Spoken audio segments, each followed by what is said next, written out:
hometown favorite, Chase Elliott, driver of the number 9 Napa Chevrolet for Hendrick Motorsports. Chase, thanks for spending some time with us. Always a great weekend when you get to come home. You don't have to drive as far to the racetrack, but just tell us a little bit about your opportunity. I think it was about a week ago, you had the chance to have the Cup Trophy with the World Series Trophy, the College Championship Trophy. You had an opportunity to be a part of that. Talk a little bit about that from the Atlanta, perspective, but then also just what it means to be able to race in front of your hometown fans.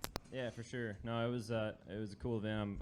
I'm sure a lot of you guys have heard about it or heard me talk about it, but we had an opportunity to go to the College Football Hall of Fame there in Atlanta and have our 2020 championship trophy, the Braves World Series trophy, and then the University of Georgia's national championship trophy on display there. And for me, the coolest part about that is, one, those 3 trophies being in the same room, I think is really cool, and the period of time of which they were all earned has all been very recent. And probably the biggest piece of it is, the way the fans, the way the Atlanta Braves organization, the University of Georgia have all just kind of kept me a part of the family here, I think is really special and meaningful for me, because ultimately I'm just a fan, too, of them, and have grown up watching them, and I think that was really cool of them to include me in our team and allow us to be a part of that event. So it was just really special, and cool day for this fan and for what what I've enjoyed watching over the years. So yeah, as far as being being here, it's always nice to race close to home. That's one of the best things you can ask for, really, especially with our schedule and how much we're on the road. So nice to be able to go home at night and be close to the house. So it's really pretty straightforward. Probably not very exciting answer, but that's the truth of it. Is I can go home and sleep in my own bed. All right. We're going to take questions for Chase. If you have one, raise your hand. We'll do our best to get a microphone to you, and we'll start over here to the right. Chase, as it thunders outside the media center, you're going to be going into turn 1 either with no practice in qualifying or no practice in the race. How do you set your mindset on that with a relatively new car and the fact that you've been on this track once since the reconfigure? Yeah, and we've already raced here once, so it's just a little mini super speedway now is really kind of what it is. And it'll be like qualifying at Daytona or Talladega. You're going to be running wide open, and the track has a lot of grip, and I think they fixed the bump thing there off two that they had going on here in the spring race. So that's nice of them to do, and I think everybody will appreciate that. So yeah, I don't think it's going to make a big difference. I mean, even if we don't get to qualify, I think it'll be fine. Okay, we're going to go to Bob. Bob Parker's Fox Sports. Why wouldn't there be much less grip if it's hot and slick, like you would expect? Why wouldn't there be? Yeah, like why is there more chance for cars to get strung out here, or do you expect exactly the same as March? I think it'll be the exact same. I feel like, certainly as it gets hotter, typically track grip goes away, but I feel like when you have a repave that is this fresh, I don't think that impacts it just yet, maybe in 5-6 years, or maybe 5 probably, it might take it that long, and 2, we're going slower with this package and everything else. So I just think all those things added together, you're kind of, the sensitivity of the track is less noticeable until you're further down the road, or you're going faster, where you're not just right on the edge of whatever that speed number is to have to lift and all that stuff. All right, we'll go over here to the left. Go ahead. Chase, you mentioned coming back here, how special that is for you every chance you get. How much does it drive you or nag you or whatever the word is to win here, which has eluded you? And as a follow-up to that, just a favorite memory when you were younger, growing up and coming to this place. Is there anything that really stands out to you? Yeah, I mean, look, I'd love to win here. I mean, I think that would be one of the best things you could do, win at your home track. I've watched guys do that, over the years, and you can tell that it means a lot to them. And I think it would be very much the same. For me, it'd be very meaningful to be able to check that box. We've been okay here. We've had a couple, one really good run, I would say, and the rest of them just kind of mediocre. And now the way it is, speedway racing, it's kind of, it's a bit of a toss-up. So I think most anybody has a shot, this weekend, and the kind of the way this event is now. But yeah, I would love to check that box here. It'd be super special to me, and it's like I say, it's always nice. Having 2 races here is even better than 1, because you have 2 weeks at home versus just 1. So I'm all for it. We can race here 5 times, 4 times, 6 times, however much they want, and it's close to Charlotte too. So I feel like there's worse places we could go for all y'all Charlotte folks. So that would be good, right? All right, we're going to go to Mark, or come up here, go to Dustin, Gluck, and then Mark. Go ahead. Dustin Long, NBC Sports. Chase, in the spring race here, there were so many cautions, you never had to do a green flag pit stop. Maybe the same thing happens again this time, maybe it doesn't. If it doesn't, what are the concerns or challenges with trying to slow down because of the narrow corner and trying to get set up for pit road here?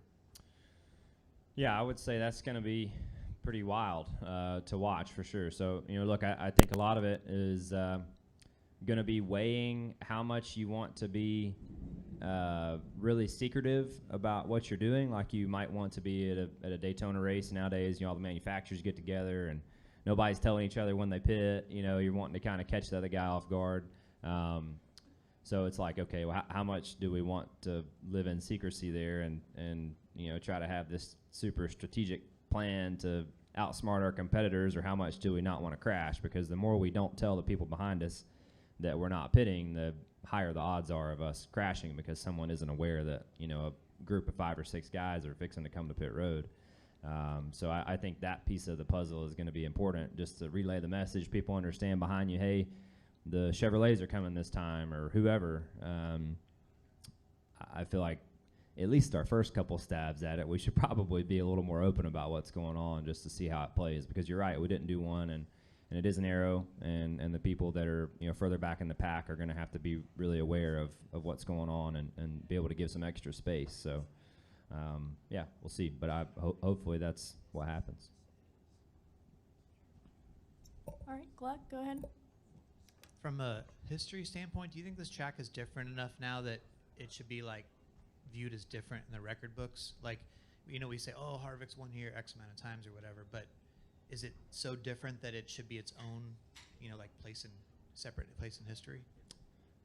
Yeah, I mean, at least, yeah, honestly, yes, in my opinion. I mean, it's like a different place. I mean, it's like a completely different track, coming to now compared to what we used to have. And then I think about, it's a great question, but then I look at Jimmy's dominance at Texas, and they repaved it, then he goes back there and wins again, and just adds to the legacy of how good he already was there. So, but I do agree. I think it I think it is different enough to where it needs to have a little bit of a different storyline to it, or at least everyone understands, hey, it was repaved in 2022, and then you can kind of understand from there who was dominant, if anyone, and kind of how things changed. But yeah, it is like coming to a different track now, honestly, compared to what it was. I mean, it's a different deal last year. All right, Mark. Mark Garrow, PRN. Chase, what do you think of this season so far? 13 different winners, and you look at the point standings now. I mean, the guy on the bubble is 8th in points, Christopher Bell. It's kind of a very strange season as we get ready to get into the final races of the regular season. I just wondered what your thoughts were on that. Yeah, and heck, you still have, what, 8 or 9 races? 8. How many? 8? So, yeah, heck, you got a lot. I mean, ton of racing left between now and the playoffs. So, I mean, you could easily have, you only need a few more winners, right, till you get, lock everybody in on wins. So, yeah, it's a different deal, than we've seen here in the past few years. Will that continue? I don't know. We'll just have to kind of wait and see. Is that just a one-off season thing where we have a year like this, or is that going to be the new norm moving forward? I think that's a question that nobody really has a good answer to. But yeah, I just look at how many races are left, and that's a lot of racing. 8 weeks, and the stages, mixed in there, and all the things that can happen in eight weeks. So, and there's guys that are beyond capable of winning 1, 2, 3 races that haven't won yet, or are certainly there too. So, yeah, it's been an interesting year. So glad we're on the winning side of it. It certainly, we're grateful to have a win at this point and be able to, try to focus on getting some more. But it's an interesting situation for sure when you look at it from the outside. And looking ahead to New Hampshire next week, very chaotic race at Gateway. You were part of that. Do you feel we'll have that kind of, chaos or chaotic type situation at Loudon as well? I don't think it'll be as much at Loudon, personally. I think Loudon will be more like, races up there in the past. Really, I think it's going to be very difficult to pass. It always is. When you go up there, it was, one of the most difficult places to pass, I felt like, in the past. So now I think it's going to be even more so, which I think will be, very track position oriented and pit stops and restarts, even more so. And probably as time goes on, it'll just continue to get more and more that direction. All right, we have an additional question. Oh, okay, in the middle. Chase, I'd be remiss to ask, but is it the Spencer Strider mustache you got going there? I've never He seen you with yeah. that, but is that kind of a la Spencer? No, he's been on it, definitely. Braves pitcher, by the way. He has a fantastic mustache. But no, I don't really know what I was doing. Just need to shave. So why All not? right, we'll go to Nate to close us out. Nate Ryan, NBC Sports. I was thinking it was a Richard Petty tribute. Oh, I don't know. I didn't have that in mind, but Okay. I would give you credit if All right, it that works. were true. Like Fu Manchu from the 70s, it works. I have two real quick. So since this has been moved to a summertime race again, the addition of the second race, do you get more family or friends coming down from Dawsonville because it's in the summer now? Or? No, probably not. I think it just kind of depends on the weekend, honestly. Probably a little bit more of the opposite, really. I feel like a lot of my friends are gone or at the beach or away with family or whatever throughout summer. So, but I don't know. We'll see. I certainly have some friends coming down on Sunday, but I don't know that it'll be a major difference. And the race is in the middle of the day too. In the middle of July, which is kind of odd, I feel like. But we'll see. I'm looking forward to it. It's all, like I said, it's always nice to be around home, and when you do have family and friends around to come down and hang out, I always enjoy that time with them, and to have them at an event, because not often you're close enough to home where people can. So looking forward to that. And it sounds like from news breaking this week that the announcement of a street race for next year is imminent. William Byron was just in here, and I was asking him about it, and he said he's kind of skeptical after racing that layout on iRacing. Just curious your thoughts. Have you wondered about like what would make a good street race and cup, like what NASCAR should be looking at in terms of doing that layout? Yeah, to be honest with you, I don't really know a ton about all of that. I did the iRacing thing, there a couple, I guess that was in 20, right, when we did that. So I don't know how similar it will be to that, but yeah, I don't know. To me, when I look at that and I think about that, I'm like, okay, we need to make sure it's a good event. Like, the drivers may not like the track, and it might not be ideal for us or whatever. But when you're in the middle of a city and you have the ability to draw that kind of a crowd out to your race, we better make sure it's put on well, and done at a very very high level, and the people have good spots to watch the race from, and things to go do, and you just make it an event. Like that's what it needs to be. It needs to be an event. And I think as long as it's that and it's done well, it'll be a success, whether the drivers like the track or not. All right, Chase, as always, thank you for spending time with us Cool. here this weekend. We wish you the best of luck. Yep, thanks.